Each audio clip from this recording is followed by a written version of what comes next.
Welcome to Aifer education and management live session.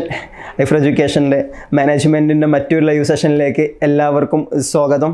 നമ്മൾ exam എടുത്തിട്ടുണ്ട് അല്ലേ, അതായത് ജൂണിൽ എക്സാം ഉണ്ട് എന്നുള്ളത് നമുക്ക് കൺഫേം ആണ്. റീസെൻ്റ്ലി NTA ഒരു നോട്ടിഫിക്കേഷനിലൂടെ നമ്മളത് മനസ്സിലാക്കിയിട്ടുണ്ട്. അപ്പോൾ നിങ്ങളുടെയൊക്കെ പ്രിപ്പറേഷൻസ് ഏതുവരെ ആയി, കൃത്യമായിട്ട് നിങ്ങൾ പഠിക്കാൻ തുടങ്ങിയിട്ടുണ്ടോ, കൃത്യമായിട്ട് ഒരു ഫോളോ അപ്പിലാണോ നിങ്ങൾ പഠിച്ചുകൊണ്ടിരിക്കുന്നത് എന്നൊക്കെ ഒന്ന് നിങ്ങൾ തന്നെ ഒന്ന് സ്വയം വിലയിരുത്താം. ഇപ്പോൾ നിലവിൽ പഠിച്ചുകൊണ്ടിരിക്കുന്ന ആളുകളുണ്ടാവും അല്ലേ, അതുപോലെ തന്നെ നിലവിൽ സ്റ്റാർട്ട് ചെയ്യാത്ത ആളുകളുണ്ടാവും. ഒരുപക്ഷെ സിലബസ് കംപ്ലീറ്റ് ആക്കിയിട്ട് ഇനി റിവിഷൻ ചെയ്യണം എന്നുള്ള രീതിയിലുള്ള ആളുകളുണ്ടാവും അല്ലേ, പല രീതിയിലുള്ള ആളുകളായിരിക്കും ഉണ്ടാവുക. ഓക്കെ, അപ്പോൾ എനിക്ക് പറയാനുള്ളത്, നിലവിൽ ഇതുവരെ നിങ്ങൾ പഠനം തുടങ്ങിയിട്ടില്ലെങ്കിൽ ഇനി ഇന്നത്തെ ഒരു ദിവസം മുതലെങ്കിലും നിങ്ങൾ പഠിക്കാൻ വേണ്ടിയിട്ട് ശ്രമിക്കുക. കാരണം നമ്മുടെ മുന്നിൽ ഹാർഡ്ലി 2 months ആണുള്ളത്. 2 മാസം മാത്രമേ നമ്മുടെ മുന്നിലുള്ളൂ ജൂണിൽ എക്സാം ഉണ്ടാവും എന്നുള്ളത് കൺഫേം ആണ് അല്ലേ.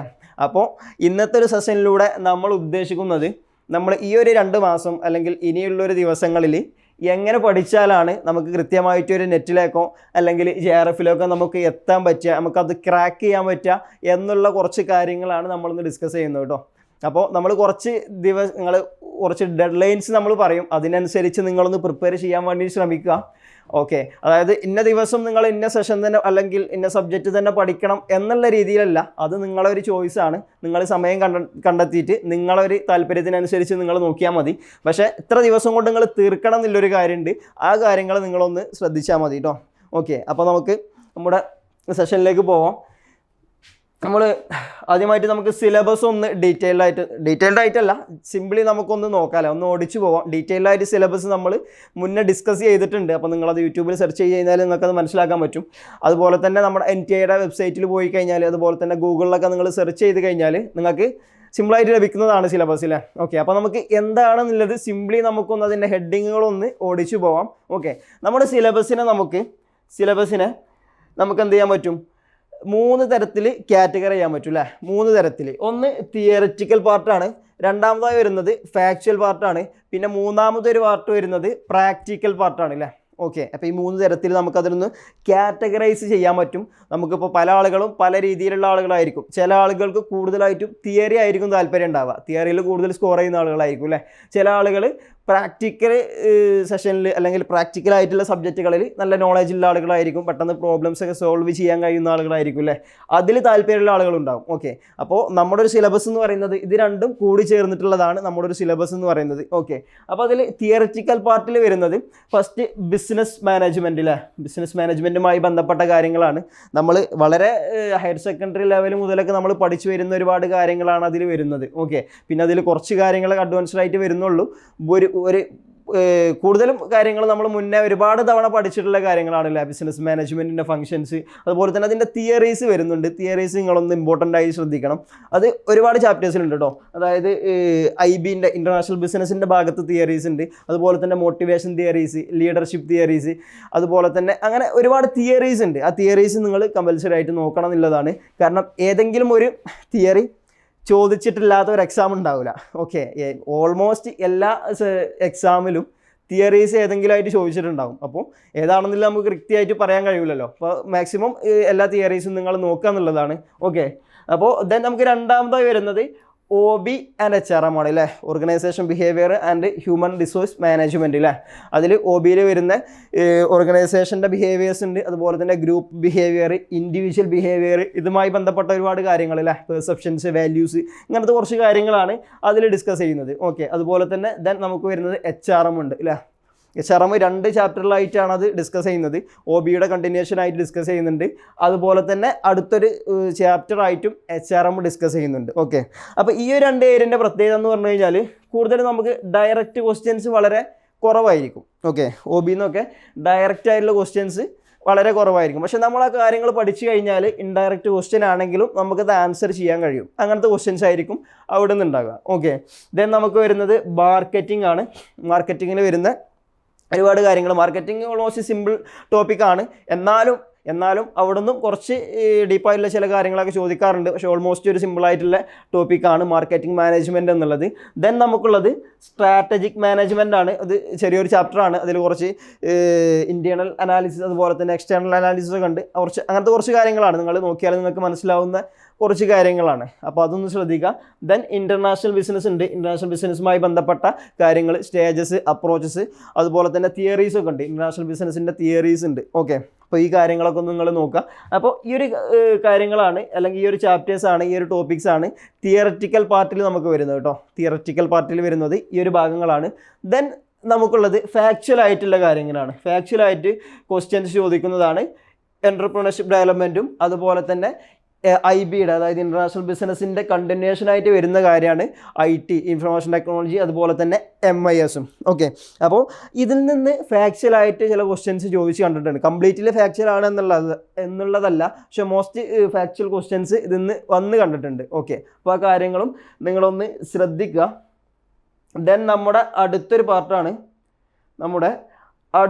പാർട്ടാണ് നമ്മുടെ സിലബസിൻ്റെ അടുത്തൊരു പാർട്ടാണ് പ്രാക്ടിക്കൽ അല്ലേ. പ്രാക്ടിക്കലായി വരുന്നുള്ള കുറച്ച് ചാപ്റ്റേഴ്സ് അല്ലേ. അതിൽ വരുന്നത് അക്കൗണ്ടിങ്. ഫസ്റ്റ് വരുന്നത് അക്കൗണ്ടിങ് ആണ്. അക്കൗണ്ടിങ്ങിൻ്റെ കാര്യത്തിൽ കൂടുതലും നമുക്ക് പ്രോബ്ലംസ് അത്ര ഡീറ്റെയിൽഡ് ആയിട്ട് അല്ലെങ്കിൽ അത്ര ഡീപ്പായിട്ട് ചോദിച്ചതായിട്ട് കണ്ടിട്ടില്ല. പക്ഷേ എന്നാലും പ്രോബ്ലംസ് ഉണ്ടാവാറുണ്ട്. ചെറിയ റേഷ്യോസുമായി ബന്ധപ്പെട്ട പ്രോബ്ലംസാണ് കൂടുതലും ചോദിച്ച് കണ്ടിട്ടുള്ളത്. ഓക്കെ, അതിൽ PV റേഷ്യോ ചോദിച്ചിട്ടുണ്ട്, പ്രൊപ്പറൈറ്ററി റേഷ്യോസ് ചോദിച്ചിട്ടുണ്ട്, അതുപോലെ തന്നെ ലിക്വിഡിറ്റി റേഷ്യോ, അതുപോലെ തന്നെ കറൻറ്റ് റേഷ്യോ, ഇതുമായി ബന്ധപ്പെട്ട കുറച്ച് കാര്യങ്ങൾ. അങ്ങനെ റേഷ്യോസുമായി ബന്ധപ്പെട്ട ക്വസ്റ്റ്യൻസ് ഇല്ലാത്ത ഒരു ക്വസ്റ്റ്യൻ പേപ്പറും കുറവാണ്. ഓക്കെ, അപ്പോൾ മോസ്റ്റ് ഓഫ് ദ ടൈമിലും എന്ത് ചോദിച്ചിട്ടുണ്ട്? റേഷ്യോസുമായി ബന്ധപ്പെട്ട കാര്യങ്ങൾ ചോദിച്ചിട്ടുണ്ട്. അതുപോലെ തന്നെ അക്കൗണ്ടിങ് സ്റ്റാൻഡേർഡ്സ് ഇല്ലാത്ത ക്വസ്റ്റ്യൻസും സെഷൻസും കുറവാണ്. ഓക്കെ, അപ്പോൾ അത് നിങ്ങളൊന്ന് ഇമ്പോർട്ടൻ്റ് ആയിട്ട് ശ്രദ്ധിക്കുക. അതുപോലെ തന്നെ ഞാൻ പറഞ്ഞു, അത്രത്തോളം ഡീപ്പായിട്ട് ക്വസ്റ്റ്യൻസ് ചോദിക്കാറില്ല, മീൻസ് അത്രത്തോളം ഡീപ്പായിട്ട് പ്രോബ്ലംസ് ഒന്നും ചോദിക്കാറില്ല. ഓക്കെ, ദെൻ പിന്നെ വരുന്നതാണ് ഫിനാൻഷ്യൽ മാനേജ്മെൻറ്റ്. ഫിനാൻഷ്യൽ മാനേജ്മെൻറ്റിലും ഇതുപോലെ തന്നെയാണ്, പക്ഷേ അതിൽ കുറച്ച് കൂടുതൽ പ്രോബ്ലംസ് ചോദിക്കാറുണ്ട്. ഓക്കെ, അപ്പോൾ അതിൽ ഈ ഒരു പ്രാക്ടിക്കൽ ഏരിയയിൽ കുറച്ച് കൂടുതൽ പ്രോബ്ലംസ് ആയിട്ടുള്ള ക്വസ്റ്റ്യൻസ് ചോദിക്കുന്നത് ഫിനാൻഷ്യൽ മാനേജ്മെൻ്റ് ആണ് കേട്ടോ. അപ്പോൾ ആ കാര്യം നിങ്ങളൊന്ന് ശ്രദ്ധിക്കുക. ദെൻ പിന്നീട് നമുക്ക് വരുന്നതാണ് സ്റ്റാറ്റിയാണ്. ഓക്കെ, സ്റ്റാറ്റിയിലും ബേസിക് ആയിട്ടുള്ളതാണ് കൂടുതലായിട്ടും ചോദിച്ച് കണ്ടിട്ടുള്ളത്. അങ്ങനെ ഡീപ്പായിട്ട് പ്രോബ്ലംസ് പൊതുവേ കുറവാണ്. കമ്പാരിറ്റീവ്ലി കൊമേഴ്സും അതുപോലെ തന്നെ നമ്മുടെ കൊമേഴ്സിൻ്റെ സിലബസും അതുപോലെ തന്നെ മാനേജ്മെൻറ്റിൻ്റെ സിലബസും ഏകദേശം സെയിം ആണ്. നിങ്ങൾ ശ്രദ്ധിച്ചിട്ടുണ്ടോ എന്നുള്ളത് അറിയില്ല. അതിൽ ചില ടോപ്പിക്സ്, ഒരു 3-4 ടോപ്പിക്സ് അല്ലെങ്കിൽ സബ്ജക്റ്റുകളെ അതിൽ ഒരു ഡിഫറൻ്റ് ആയിട്ട് വരുന്നുള്ളൂ. ഓക്കെ, അപ്പോൾ ഞാൻ പറഞ്ഞു വന്നത്, കൊമേഴ്സിൽ അത്രത്തോളം ഡീപ്പായിട്ട് പ്രോബ്ലംസ് ചോദിക്കുന്നത് പോലെ നമുക്ക് മാനേജ്മെൻറ്റിൽ അത്രത്തോളം ഡീപ്പായിട്ട് പ്രോബ്ലംസ് ചോദിക്കാറില്ല. ഓക്കെ, അതായത് പ്രാക്ടിക്കൽ ഏരിയ ഉണ്ടെങ്കിലും അതിന് കൂടുതലായിട്ട് ഡീപ്പായിട്ട് പ്രോബ്ലംസ് കുറവാണ്. ഓക്കെ, അപ്പോൾ ആ കാര്യം നിങ്ങളൊന്ന് ശ്രദ്ധിക്കുക.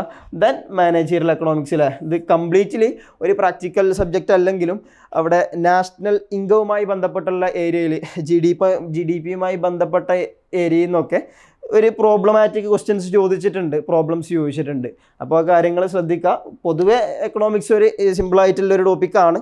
അതായത് ഈ പ്രോബ്ലത്തിൻ്റെ ഏരിയ മാറ്റി വെച്ച് കഴിഞ്ഞാൽ പിന്നെ അതിൽ വരുന്ന മറ്റു കാര്യങ്ങളിൽ കൂടുതലും സിമ്പിളായിട്ട് നമുക്ക് മനസ്സിലാക്കാൻ പറ്റുന്ന കാര്യങ്ങളാണ്.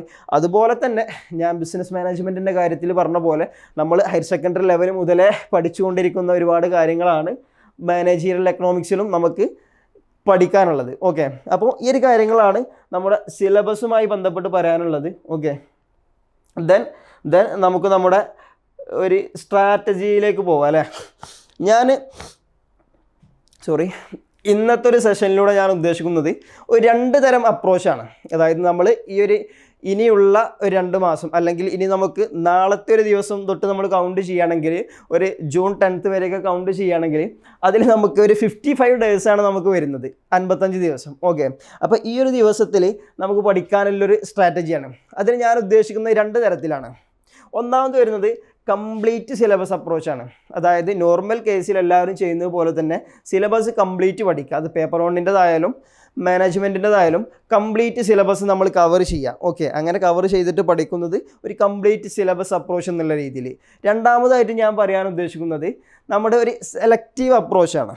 ഓക്കെ, അതായത് കംപ്ലീറ്റ് ടോപ്പിക്കും എടുക്കുന്നതിന് പകരം കുറച്ച് സെലക്ട് ചെയ്തിട്ട് അല്ലെങ്കിൽ കുറച്ച് സെലക്റ്റീവായിട്ട് കുറച്ച് ചാപ്റ്റേഴ്സ് നമ്മൾ പഠിക്കുക എന്നുള്ളതാണ്. ഓക്കെ, അപ്പോൾ എന്താണ് ഉദ്ദേശിക്കുന്നത് എന്നുള്ളത് നമുക്ക് ഡീറ്റെയിൽഡ് ആയിട്ടൊന്ന് നോക്കാം. ഓക്കെ, അപ്പോൾ ഇതിൽ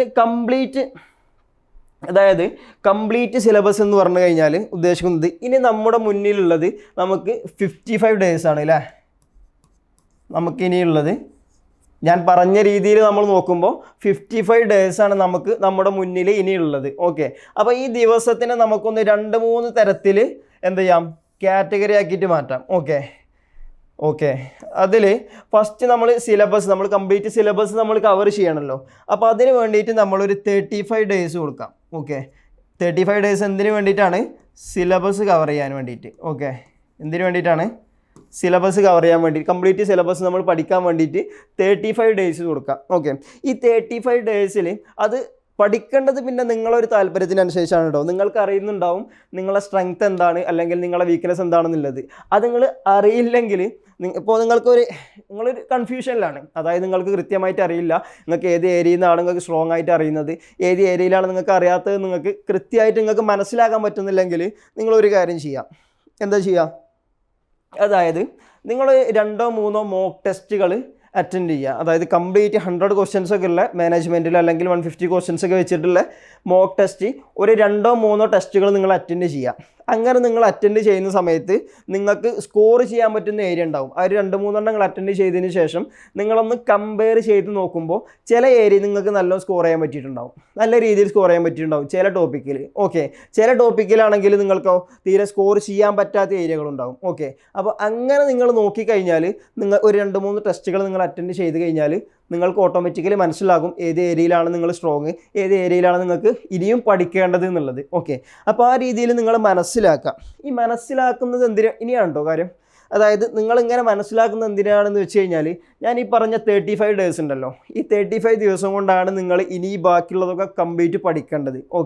അപ്പോൾ ഈ ഒരു അപ്രോച്ച് പ്രകാരം നിങ്ങൾ അത്യാവശ്യം സ്ട്രോങ് ആണെന്ന് മനസ്സിലാക്കിയിട്ടുള്ള ഏരിയകൾ നിങ്ങൾ എന്ത് ചെയ്യുക, കുറച്ച് ക്വസ്റ്റ്യൻസൊക്കെ വർക്കൗട്ട് ചെയ്തിട്ട് ആ രീതിയിൽ നിങ്ങൾ പഠനം കൊണ്ടുപോയാൽ മതി. അത്യാവശ്യം നല്ല നിങ്ങൾ സ്ട്രോങ് ആണെന്ന് നിങ്ങൾ മനസ്സിലാക്കുന്ന ഏരിയകളിൽ. ഇനി അങ്ങനെ അല്ലാത്ത ഏരിയ ഉണ്ടാവും അല്ലേ, നിങ്ങൾ കൂടുതലായിട്ട് നിങ്ങൾ പഠിക്കേണ്ട ഏരിയ ഉണ്ടാവും. ആ ഏരിയയിൽ നിങ്ങൾ എന്ത് ചെയ്യുക, ഈ ഒരു 35 ഡേയ്സിൽ കൂടുതൽ ആ ഏരിയകൾക്ക് ഫോക്കസ് കൊടുത്തിട്ട് പഠിക്കുക.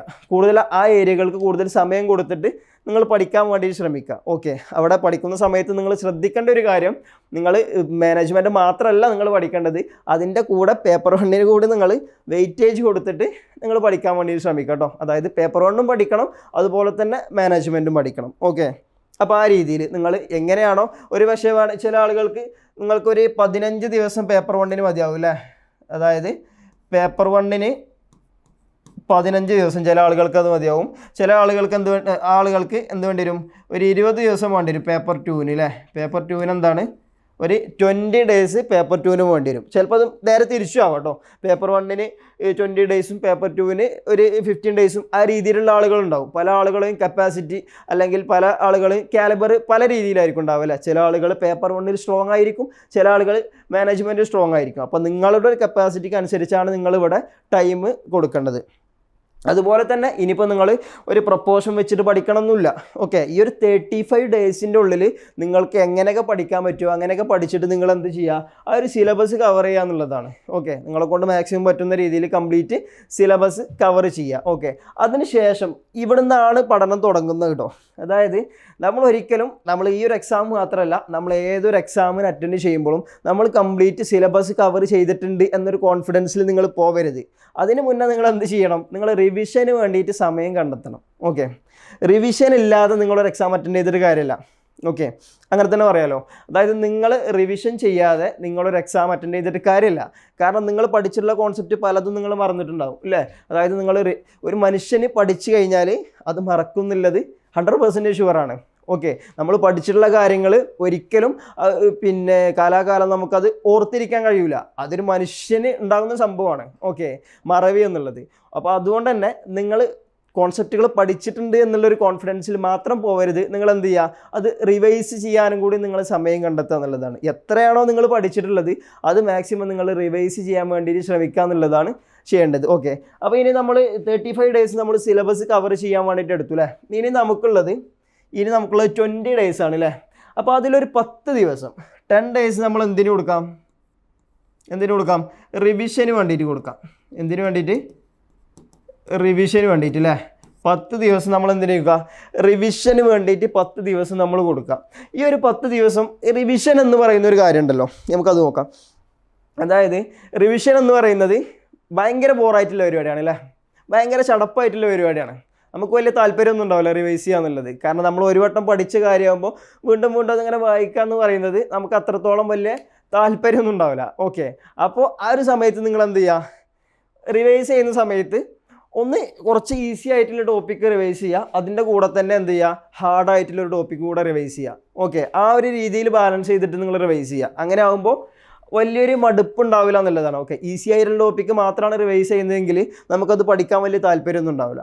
ഓക്കെ, നമ്മൾ ഹാർഡായിട്ടുള്ളൊരു ടോപ്പിക്കും കൂടെ അതിൻ്റെ കൂടെ ആഡ് ചെയ്യുന്ന സമയത്ത് നമുക്ക് ഇത് കുറച്ച് എനിക്ക് അറിയാത്തൊരു കാര്യമാണല്ലോ എന്നുള്ള രീതിയിൽ നമ്മൾ ഒന്നുകൂടി താല്പര്യം കൊടുത്തിട്ട് പഠിക്കുന്നുള്ളതാണ്. ഓക്കെ, അപ്പോൾ ജസ്റ്റ് ഒരു സജഷനാണ്. നിങ്ങൾ എങ്ങനെയാണോ നിങ്ങളൊരു പോസിബിലിറ്റി, നിങ്ങളൊരു കഴിവ് എങ്ങനെയാണോ അതിനനുസരിച്ച് നിങ്ങൾ റിവൈസ് ചെയ്യുക. റിവിഷൻ എന്നുള്ളത് കമ്പൽസറിയാണ്, അത്രേ ഉള്ളൂ. ആ രീതിയിൽ മനസ്സിലാക്കിയാൽ മതി.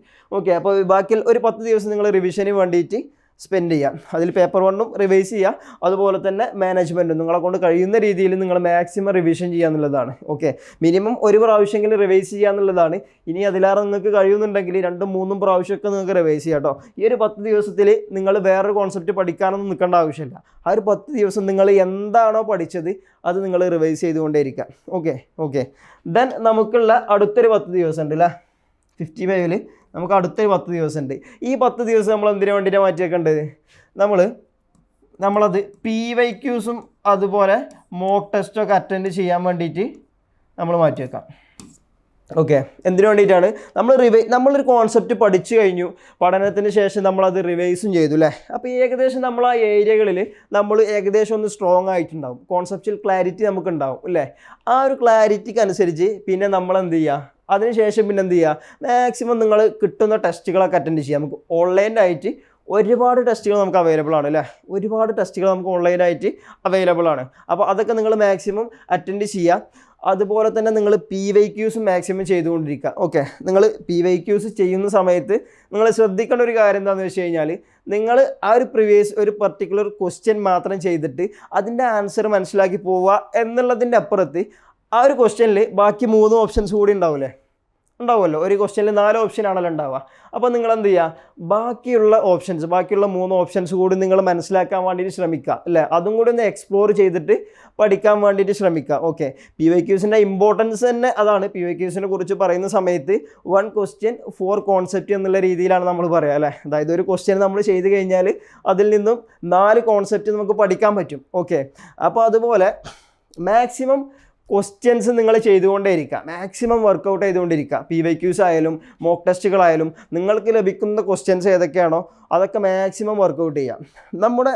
ഞാനിപ്പോൾ റിവിഷൻ്റെ കാര്യം പറഞ്ഞ പോലെ തന്നെ നെറ്റ് എക്സാം പോയിൻ്റ് ഓഫ് വ്യൂവിൽ നമുക്ക് അത്രത്തോളം ഇമ്പോർട്ടൻ്റ് ആയിട്ടുള്ളൊരു കാര്യമാണ് മാക്സിമം ക്വസ്റ്റ്യൻസ് വർക്കൗട്ട് ചെയ്യുക എന്നുള്ളത്. മാക്സിമം നമ്മൾ വർക്കൗട്ട് ചെയ്യുക. ഓക്കെ, ക്വസ്റ്റ്യൻസ് എത്രത്തോളം വർക്കൗട്ട് ചെയ്യുന്നോ അതിനനുസരിച്ച് നമുക്ക് എക്സാമിനെ കുറിച്ചൊരു ഐഡിയ കിട്ടും, ഏതൊക്കെ രീതിയിൽ നമ്മളെ ക്വസ്റ്റ്യൻസ് വരാമെന്നുള്ളത്. ഓക്കെ, നമ്മൾ കോൺസെപ്റ്റ് മാത്രം പഠിക്കുന്നതിനപ്പുറത്ത് നമ്മൾ ക്വസ്റ്റ്യൻസ് മാക്സിമം വർക്കൗട്ട് ചെയ്യുക എന്നുള്ളതാണ്. ഓക്കെ, അപ്പോൾ ഈ ഒരു കാര്യങ്ങളാണ് നമ്മുടെ ഫസ്റ്റത്തെ അപ്രോച്ചിൽ. കംപ്ലീറ്റ് സിലബസ് അപ്രോച്ച് എന്ന് പറയുമ്പോൾ നമ്മൾ ഏകദേശം ആദ്യത്തെ ഒരു 10-35 ദിവസം കൊണ്ട് നമ്മൾ എന്ത് ചെയ്യും, നമ്മുടെ സിലബസ് മാക്സിമം നമ്മൾ ഒരു പ്രയോറിറ്റിക്ക് അനുസരിച്ച് നമ്മൾ കംപ്ലീറ്റ് ചെയ്യും. അതിന് ശേഷമുള്ളൊരു 10 ദിവസം നമ്മൾ റിവിഷന് വേണ്ടിയിട്ട് മാറ്റി വെക്കും. ദെൻ പിന്നുള്ളൊരു 10 ദിവസം നമ്മൾ PYQs ഡിസ്കസ് ചെയ്യാൻ വേണ്ടിയിട്ടും നമ്മൾ മാറ്റി വെക്കും അല്ലേ. അപ്പോൾ ഇതിൽ ചില ആളുകൾക്കൊരു സംശയം ഉണ്ടാവും, ഇവർ പഠിക്കുന്നതിൻ്റെ കൂടെ തന്നെ അവർ ടെസ്റ്റുകൾ അറ്റൻഡ് ചെയ്യുന്നുണ്ടാവും, അതുപോലെ തന്നെ PYQs ചെയ്യുന്നുണ്ടാവും അല്ലേ. അങ്ങനെയുള്ള ആളുകൾ പിന്നെ വീണ്ടും PYQs ചെയ്യണമെന്നുള്ളൊരു സംശയം ഉണ്ടാവും അല്ലേ. അപ്പോൾ എന്താ, അങ്ങനെ ചെയ്യേണ്ട ആവശ്യമില്ല. കാരണം കൃത്യമായിട്ട് നിങ്ങൾ പഠിക്കുന്നതിൻ്റെ കൂടെ തന്നെ PYQs ചെയ്തു പോകുന്നുണ്ടെങ്കിൽ, അല്ലെങ്കിൽ മോക്ക് ടെസ്റ്റുകളൊക്കെ അറ്റൻഡ് ചെയ്യുന്നുണ്ടെങ്കിൽ പിന്നെ അതിനായിട്ട് മറ്റൊരു സെഷൻ മാറ്റി വെക്കേണ്ട ആവശ്യമില്ലല്ലോ, സമയത്തിൻ്റെ ആവശ്യമില്ല. അപ്പോൾ നിങ്ങൾ അങ്ങനെ ചെയ്യുന്നവരാണെങ്കിൽ നിങ്ങൾ ആ രീതിയിൽ ചെയ്യാം. എങ്ങനെയാണോ നിങ്ങളെ കൺവീനിയൻസ് അതിനനുസരിച്ച് നിങ്ങൾ ചെയ്യാന്നുള്ളതാണ്. ഓക്കെ, ഇപ്പോൾ ഈ ഒരു ഫോർമാറ്റ് നിങ്ങൾ ഫോളോ ചെയ്യുകയാണെങ്കിൽ ഇതിനനുസരിച്ച് നിങ്ങൾ കാര്യങ്ങൾ ചെയ്യണം എന്നുള്ളതാണ്. ഓക്കെ, അപ്പോൾ ഇതാണ് ഒരു കംപ്ലീറ്റ് സിലബസ് അപ്രോച്ച് എന്നുള്ള രീതിയിൽ കാര്യങ്ങൾ നോക്കുമ്പോൾ നമുക്ക് മനസ്സിലാക്കാൻ പറ്റുന്നത്. ഓക്കെ, ദെൻ നമുക്കുള്ളത് ഒരു രണ്ടാമത്തെ ഒരു മെത്തേഡാണ്. രണ്ടാമത്തെ മെത്തേഡ് എന്താ, സെലക്റ്റീവ് അപ്രോച്ച്. ഞാൻ നേരത്തെ പറഞ്ഞു എന്താണ് സെലക്റ്റീവ് അപ്രോച്ച് എന്നുള്ളത്. ഓക്കെ, സെലക്റ്റീവ് അപ്രോച്ച് എന്ന് പറയുമ്പോൾ നമ്മൾ പേപ്പർ 1 അതുപോലെ തന്നെ മാനേജ്മെൻറ്റൊന്നും നമ്മൾ കുറച്ച് സബ്ജക്റ്റ് അല്ലെങ്കിൽ കുറച്ച് ചാപ്റ്റേഴ്സിനെ നമ്മൾ എന്ത് ചെയ്യുക, ഒന്ന് മാറ്റി നിർത്തുക. മീൻസ് നമുക്ക് പഠിക്കാൻ വേണ്ടിയിട്ട് മാറ്റി നിർത്തുക കേട്ടോ. ഓക്കെ, അപ്പോൾ ഇതിൽ പേപ്പർ വണ്ണിൻ്റെ കാര്യത്തിൽ നിങ്ങൾ അങ്ങനെ എടുക്കണം എന്നില്ല. പേപ്പർ വണ്ണിൽ നിങ്ങൾക്ക് കംപ്ലീറ്റ് പഠിക്കുന്നതായിരിക്കും ഒന്നുകൂടി ബെറ്റർ. അതിൻ്റെ കാര്യങ്ങൾ എങ്ങനെയാണെന്നുള്ളത് ഞാൻ പറയാം. മാനേജ്മെൻറ്റിൽ നിങ്ങൾ എന്ത് ചെയ്യാമെന്നോ, നിങ്ങളിപ്പോൾ കംപ്ലീറ്റ് നിങ്ങൾക്ക് പഠിക്കാൻ പറ്റാത്തൊരു സാഹചര്യമാണ്. ഇപ്പോൾ ഒരുപാട് വർക്കിംഗ് ആയിട്ടുള്ള ആളുകളൊക്കെ ഉണ്ടാവില്ലേ, അതുപോലെ തന്നെ ഹൗസ് വൈഫായിട്ടുള്ള ആളുകളും ഫ്രീ സമയം കിട്ടാത്ത ആളുകൾ ഒരുപാടുണ്ടാകും. അപ്പോൾ അവരുടെ ഒരു സംശയമാണ്, നമ്മൾ പഠിക്കാൻ സമയം കിട്ടുന്നില്ല, എപ്പോഴെങ്കിലും കുറച്ച് കാര്യങ്ങൾ പഠിച്ചുകൊണ്ട് നെറ്റിലേക്കോ JRFിലേക്കോ എത്താൻ പറ്റുമെന്നുള്ളത്. ഓക്കെ, അപ്പോൾ അങ്ങനെയുള്ള ആളുകൾ ഇപ്പോൾ നമ്മളൊരു സെലക്റ്റീവ് അപ്രോച്ചിൽ പോകുമ്പോൾ നമുക്ക് JRFിലേക്ക് എത്താൻ പറ്റും എന്നുള്ളതൊരു ഉറപ്പായിട്ട് നമുക്ക് പറയാൻ കഴിയില്ല. നമുക്ക് നെറ്റിലേക്ക് എത്താൻ പറ്റും എന്നുള്ളത് ഷുവറാണ്. ഓക്കെ, സെലക്റ്റീവ് അപ്രോച്ച് എന്നുള്ള രീതിയിൽ നമ്മൾ എടുക്കുമ്പോൾ ഒരു പക്ഷേ JRFിലേക്കും എത്തിയേക്കാം. ഓക്കെ, അപ്പോൾ സെലക്റ്റീവ് അപ്രോച്ച് എങ്ങനെയാണ് എന്നുള്ള രീതി നമുക്കൊന്ന് ഡിസ്കസ് ചെയ്യാം. അതായത് നേരത്തെ പറഞ്ഞ പോലെ തന്നെ നമുക്കുള്ളത് 55 days ആണ് അല്ലേ. ഓക്കെ, ഇവിടെയും നമുക്കുള്ളത് 55 days ആണ്. ഓക്കെ, ഈ 55 daysലാണ് നമ്മൾ കാര്യങ്ങൾ പഠിച്ചെടുക്കേണ്ടത്. ഓക്കെ, നേരത്തെ പറഞ്ഞ പോലെ തന്നെ നമുക്ക് 3 രീതിയിൽ നമ്മുടെ ദിവസത്തെ നമുക്കൊന്ന് കാറ്റഗറൈസ് ചെയ്യാം. ഓക്കെ, നേരത്തെ പറഞ്ഞ പോലെ 3 രീതിയിൽ. ഇവിടെ സിലബസ് കവർ ചെയ്യാൻ വേണ്ടിയിട്ടാണ്. ഇവിടെ കംപ്ലീറ്റ് അല്ല കേട്ടോ, ആ ഒരു കാര്യം മാത്രമേ ഇതിൽ മാറ്റമുള്ളൂ.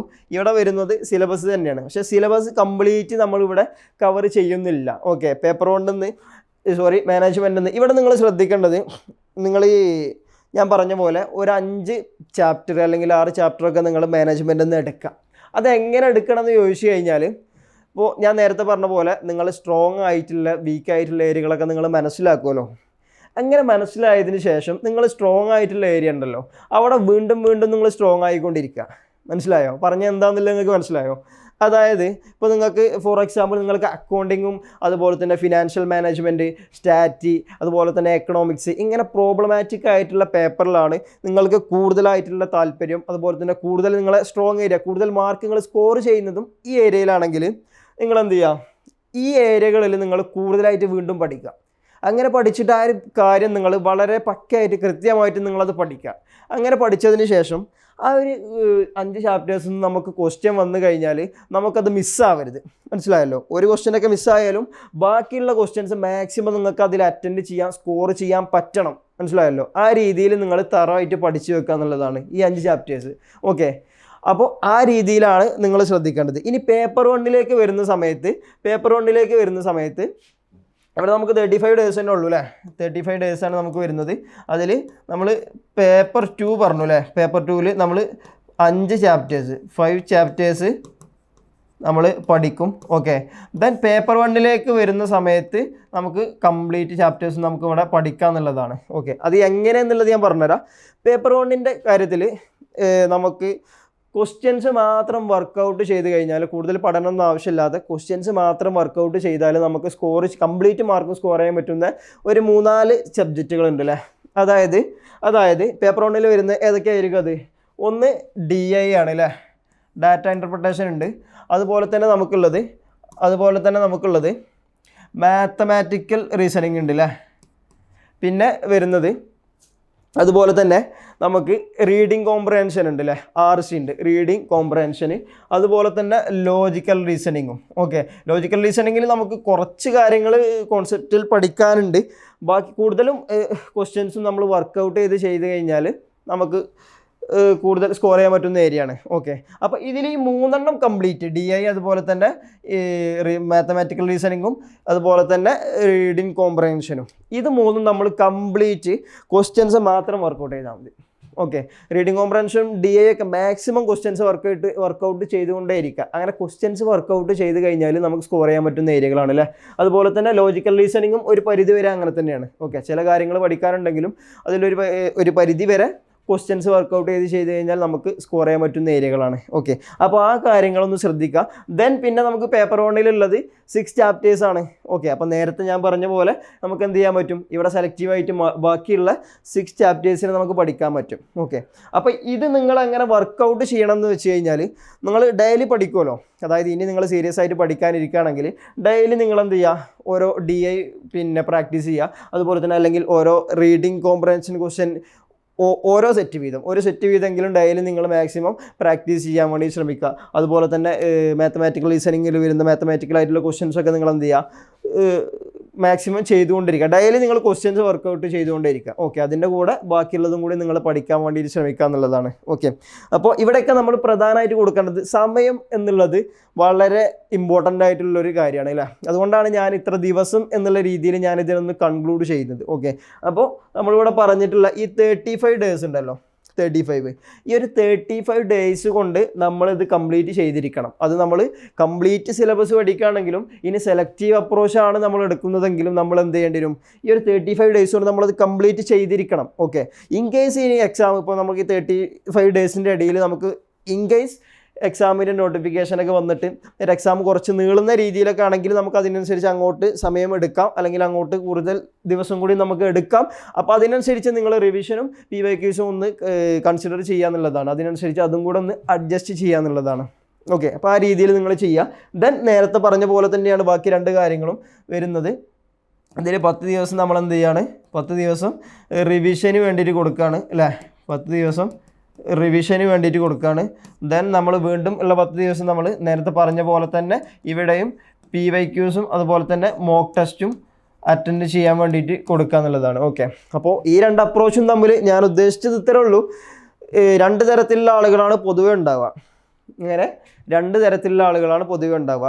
അതിൽ ഒന്നാമത് വരുന്ന സ്റ്റുഡൻസ് എന്ന് പറയുന്നത് അവർക്ക് ഒരുപാട് സമയം മുന്നിലുണ്ടാവും അല്ലേ. ഇനിയിപ്പോൾ ഈ 2 മാസം കംപ്ലീറ്റ് മുഴുവൻ സമയം ഉപയോഗപ്പെടുത്തിയിട്ട് മാക്സിമം സമയം ഉപയോഗപ്പെടുത്തിയിട്ട് പഠിക്കാനിരിക്കുന്ന ഫ്രീ ആയിട്ടുള്ള ആളുകളുണ്ടാവും. ആ രീതിയിലുള്ള സ്റ്റുഡൻസ് ഉണ്ടാവും.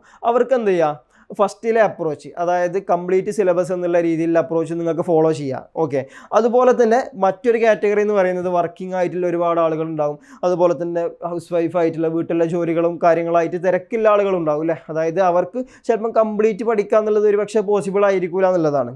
അങ്ങനെയുള്ള ആളുകൾ എന്ത് ചെയ്യുക, ഈ സെലക്റ്റീവ് അപ്രോച്ച് നിങ്ങൾ എന്ത് ചെയ്യുക, സെലക്ട് ചെയ്യുക എന്നുള്ളതാണ്. ഓക്കെ, അപ്പോൾ ഞാൻ ഒരു തവണ നെറ്റ് ക്ലിയർ ചെയ്യുന്നത് ഈ സെലക്റ്റീവ് അപ്രോച്ച് യൂസ് ചെയ്തിട്ടാണ് കേട്ടോ. അതുകൊണ്ടാണ് ഞാൻ ഇത്രത്തോളം കോൺഫിഡൻറ്റ് ആയിട്ട് ഈ ഒരു കാര്യത്തിൽ പറയുന്നത്.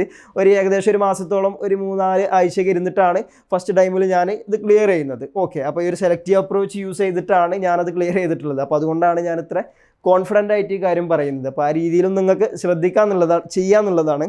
ഓക്കെ, അപ്പോൾ ഈ 2 കാര്യങ്ങളാണ് ഇതുമായി ബന്ധപ്പെട്ട് പറയാനുള്ളത് കേട്ടോ.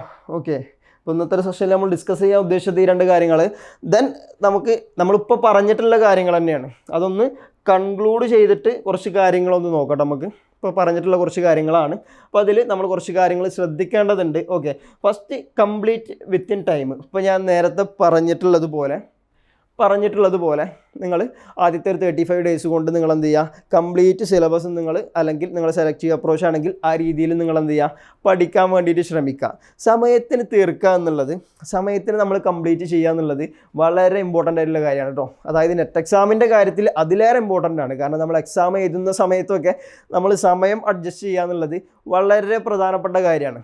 ഓക്കെ, ഇനിയിപ്പോൾ നിങ്ങൾ ഈ 35 ഡേയ്സിൽ നിങ്ങൾക്ക് കംപ്ലീറ്റ് പഠിക്കാൻ പറ്റിയിട്ടില്ലെങ്കിൽ മാക്സിമം എത്രയാണോ പഠിക്കാൻ പറ്റുന്നത് അത്ര നിങ്ങൾ പഠിച്ചാൽ മതി. സമയത്തിന് നിങ്ങൾ കംപ്ലീറ്റ് ചെയ്യുക, ഒന്നാമതായിട്ട് ശ്രദ്ധിക്കേണ്ട കാര്യം. മറ്റൊരു കാര്യം ഞാൻ നേരത്തെ പറഞ്ഞ പോലെ തന്നെ റിവിഷൻ അത്രത്തോളം ഇമ്പോർട്ടൻ്റ് ആയിട്ടുള്ളൊരു കാര്യമാണ്. അതുകൊണ്ടാണ് ഞാൻ വീണ്ടും റിവിഷനെ കുറിച്ച് ഇങ്ങനെ പറഞ്ഞുകൊണ്ടിരിക്കുന്നത് കേട്ടോ. നമ്മൾ എത്രത്തോളം റിവിഷൻ ചെയ്യുന്നോ അത്രത്തോളം നമ്മൾ ആ ഒരു കോൺസെപ്റ്റിൽ നമ്മൾ ക്ലിയർ ആവും. ഓക്കെ, നമ്മൾ അത്രത്തോളം അതിലൊരു ക്ലാരിറ്റി നമുക്കുണ്ടാവും, അത്രത്തോളം നമ്മൾ ആ ഒരു കാര്യത്തിൽ സ്ട്രോങ് ആവും എന്നുള്ളതാണ്. ഓക്കെ, അപ്പോൾ അതുകൊണ്ട് റിവിഷന് നിർബന്ധമാണെന്നുള്ളതാണ്. ഓക്കെ, ദെൻ വർക്കൗട്ട് മാക്സിമം നമ്മൾ PYQs ചെയ്തുകൊണ്ടിരിക്കുക. PYQs ചെയ്യുമ്പോൾ ഞാൻ നേരത്തെ പറഞ്ഞ പോലെ നിങ്ങൾ ശ്രദ്ധിക്കേണ്ട ഒരു കാര്യം, അതിൻ്റെ ആൻസർ മാത്രം നോക്കി പോവാതെ ബാക്കിയുള്ള ഓപ്ഷൻസ് അല്ലേ, ബാക്കി 3 ഓപ്ഷൻസ് കൂടി നിങ്ങളെ എക്സ്പ്ലോർ ചെയ്തിട്ടൊന്ന് പഠിക്കാൻ വേണ്ടിയിട്ട് ശ്രമിക്കുക. ഓക്കെ, ദെൻ നമുക്കുള്ളത് അറ്റൻഡ് മോക്ക് ടെസ്റ്റുകൾ. മാക്സിമം മോക്ക് ടെസ്റ്റുകൾ നിങ്ങൾ അറ്റൻഡ് ചെയ്തുകൊണ്ടിരിക്കുക. ഓക്കെ, നമ്മൾ ഐഫറിൻ്റെ final lap batch, JRF final lap batch നമുക്ക് റണ്ണിങ് ആയിക്കൊണ്ടിരിക്കുകയാണ്. അതിലേക്കുള്ള അഡ്മിഷൻ നടന്നുകൊണ്ടിരിക്കുകയാണ്. ഓക്കെ, അപ്പോൾ അതിൽ നമ്മൾ കംപ്ലീറ്റ് സിലബസും നമ്മൾ ഡിസ്കസ് ചെയ്യുന്നുണ്ട്. കംപ്ലീറ്റ് റെക്കോർഡഡ് വീഡിയോസ് നിങ്ങൾക്ക് നൽകുന്നുണ്ട്.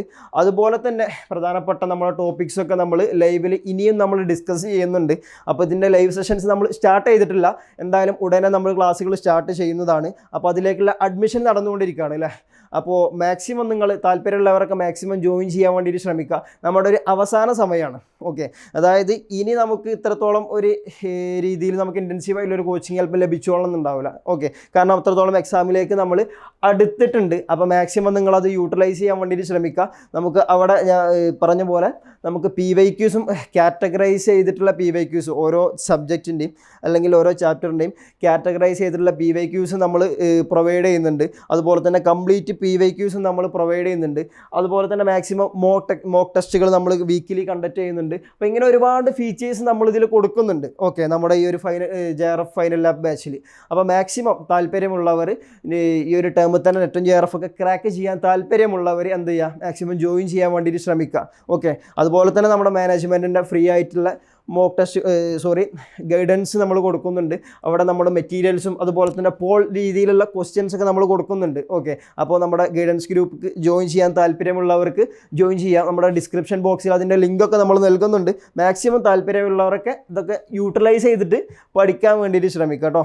ഓക്കെ, ദെൻ നമുക്ക് എന്ത് ചെയ്യാം, ഞാൻ ഇപ്പോൾ പറഞ്ഞു വന്നത് മോക്ക് ടെസ്റ്റുകൾ മാക്സിമം നിങ്ങൾ അറ്റൻഡ് ചെയ്യുക. ഓക്കെ, നമ്മൾ ഐഫറിൽ ജോയിൻ ചെയ്ത് കഴിഞ്ഞാൽ നമുക്ക് ഒരുപാട് മോക്ക് ടെസ്റ്റുകൾ നമ്മൾ നൽകുന്നുണ്ട്. ഓക്കെ, അപ്പോൾ ആ ഒരു കാര്യത്തിൽ നിന്നാണ് ഞാനത് പറഞ്ഞു പോയിട്ടുള്ളത്.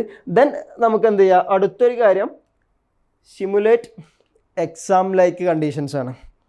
എന്ന് പറഞ്ഞു കഴിഞ്ഞാൽ എന്താ, നമ്മൾ അവസാനം അതായത് നമ്മുടെ പ്രിപ്പറേഷനൊക്കെ കഴിഞ്ഞിട്ട് നമ്മൾ ഇമ്പോർട്ടൻ്റ് ആയിട്ട് ശ്രദ്ധിക്കേണ്ട ഒരു കാര്യമാണ്.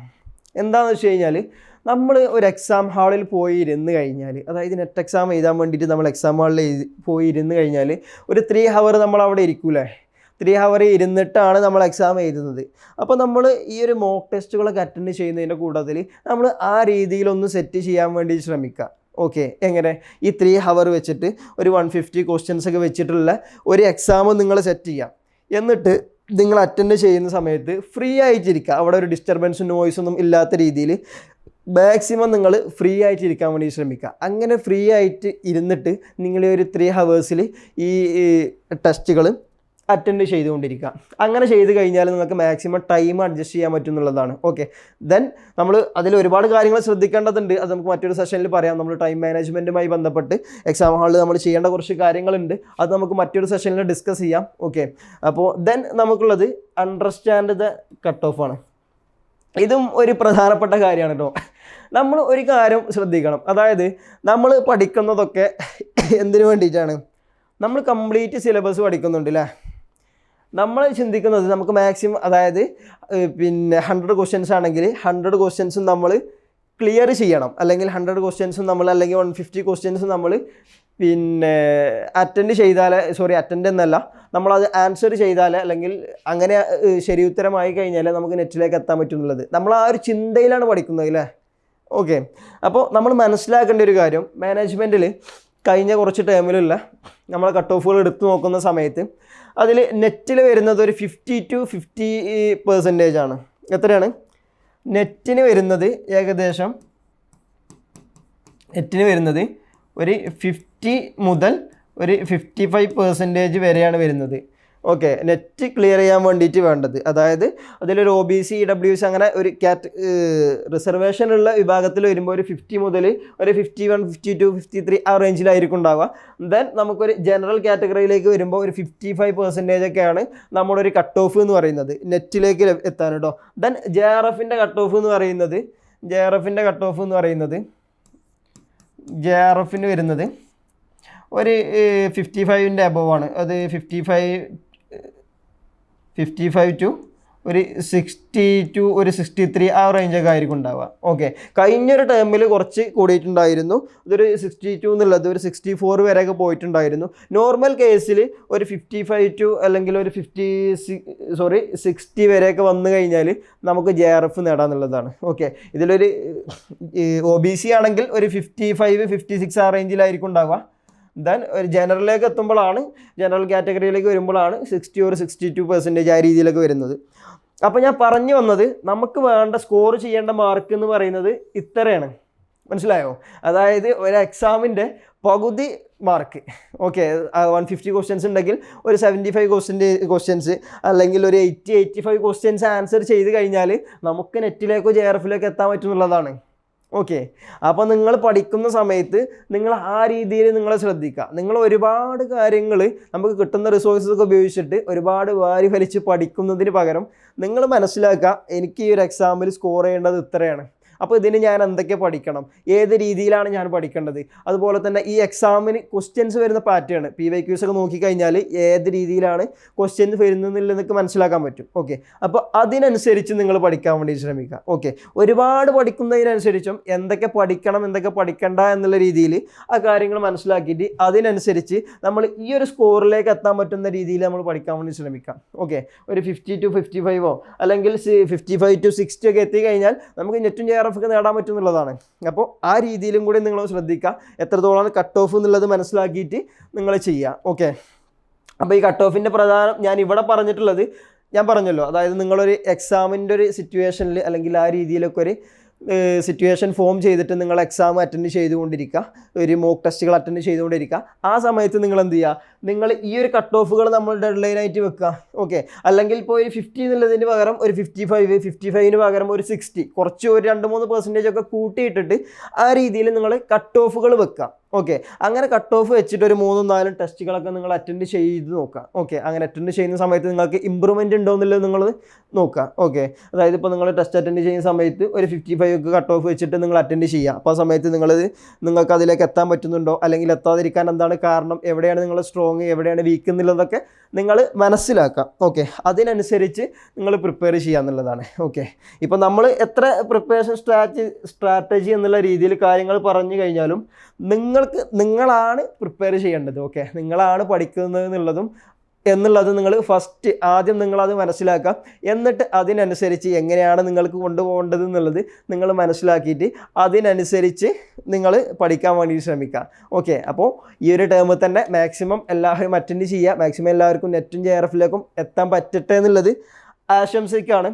ഓക്കെ. അപ്പോൾ ഇനി നമുക്ക് മറ്റൊരു സെഷനിൽ മറ്റൊരു ടോപ്പിക്കുമായിട്ട് നമുക്ക് വീണ്ടും കാണാം. ഓക്കെ. Thank you.